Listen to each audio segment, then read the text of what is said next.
और आगे बढ़ते हैं अब अगली कहानी की ओर। जैसे कि मैंने शुरू में कहा था, बात बाबा बागेश्वर उर्फ धीरेन्द्र शास्त्री की करते हैं, जो छत्रपति शिवाजी महाराज के बारे में एक विवादित बयान देकर विरोध के चक्रव्यूह में बुरी तरह फंस चुके हैं। धीरेन्द्र शास्त्री के देश में लाखों फॉलोअर्स हैं, लेकिन दूसरी तरफ महाराज सहित दुनिया भर में लोग छत्रपति शिवाजी महाराज को अपना आदर्श मानते हैं, गुरु मानते हैं, उनके दीवाने हैं। ऐसे में एक बयान चर्चा का विषय धीरेन्द्र शास्त्री का बना हुआ है। पहले आप धीरेन्द्र शास्त्री का बयान सुनिए। छत्रपति वीर शिवाजी महाराज जब बहुत थक गए युद्ध करते करते, उनको लगा कि हम थक गए, तो एक दिन स्वामी समर्थ रामदास जी के पास गए और उन्होंने अपना मुकुट उतारा और कहा कि हमने बहुत लड़ाइयां लड़ ली, बहुत युद्ध कर लिया, अब कृपा करो कि अब हमें बहुत लड़ना नहीं, अब एक बड़ी दया करो, ये मुकुट संभालो आप, ये राजपाट आप संभालो, आपकी आज्ञा से ही हम चले, अब हमसे चला नहीं जा रहा, अब हमसे युद्ध लड़ा नहीं जा रहा, हम बहुत थक गए, अब हम विश्राम चाहते हैं, अब हम आराम चाहते हैं, अब हम कुछ दिन कुछ करना नहीं चाहते। उस भाव को कहने का तरीका हमारी अपनी भाषा में था, जिसको कुछ लोगों ने अनर्थ करके गलत प्रस्तुत किया।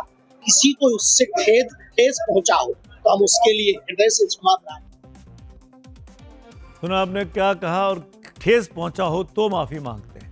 महाराज की धरती से शिवाजी महाराज के बारे में विवादित बयान देने से आज हर मराठी आहत है, हर हिंदुस्तानी आहत है। सबसे बड़ी हैरानी की बात तो यह कि धीरेन्द्र शास्त्री ने नागपुर के जिस मंच से यह विवादित बयान दिया था, वहां आरएसएस के प्रमुख और सरसंघचालक मोहन भागवत खुद मौजूद थे। उनके अलावा महाराष्ट्र के मुख्यमंत्री देवेंद्र फडणवीस भी मंच पर बैठे हुए थे। सबके मन में यह सवाल है कि इन सबके बीच धीरेन्द्र शास्त्री ने यह बयान शिवाजी महाराज के बारे में कैसे दे दिया, जबकि छत्रपति शिवाजी महाराज को देश में हिंदवी स्वराज का सबसे बड़ा नायक कहा जाता है। वो पूरी दुनिया में मराठी गौरव के प्रतीक रहे। इतिहास के पन्नों से लेकर स्कूल कॉलेज की किताबों तक वीर छत्रपति शिवाजी के चैप्टर हर किसी ने पढ़े और सुने हैं। महाराष्ट्र की पूरी राजनीति छत्रपति शिवाजी के इर्द गिर्द घूमती आई है और घूमती रहेगी। महाराष्ट्र की हर सियासी पार्टी अपने आप को शिवाजी महाराज का सबसे बड़ा अनुयायी, उनका शिष्य, उनके आदर्शों पर चलने का दावा करती है।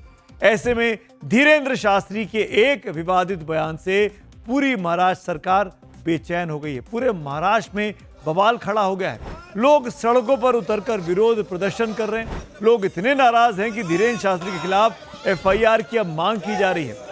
खुद मुख्यमंत्री देवेंद्र फडणवीस भी मान चुके हैं कि बाबा बागेश्वर की बातों का कोई ऐतिहासिक आधार नहीं है, लेकिन इसके बाद भी लोगों का गुस्सा कम नहीं हो रहा। इतिहास में हमें इस प्रकार का कोई उदाहरण देखने को नहीं मिलता। असल में हमें ये पता है कि जो भी महापुरुष होते हैं, उन महापुरुषों के बारे में अनेक लोक कथाएं बन जाती हैं। अलग अलग राज्यों में अलग अलग प्रकार की महाकथाएं होती हैं। हमें पता है कि रामायण और महाभारत के संदर्भ में भी अनेक लोक कथाएं हैं। वे सारी इतिहास पर या उस समय की परिस्थितियों पर निर्भर करके उसी जगह पर बनती हैं या बनी हुई हैं। इसलिए मुझे लगता है कि मैं इस पर इतना ही कहूंगा कि जो इतिहास हमने सीखा है, उस इतिहास में या हमारे यहाँ जो भी ग्रंथ उपलब्ध हैं, उनमें इस प्रकार का कोई भी उदाहरण नहीं है।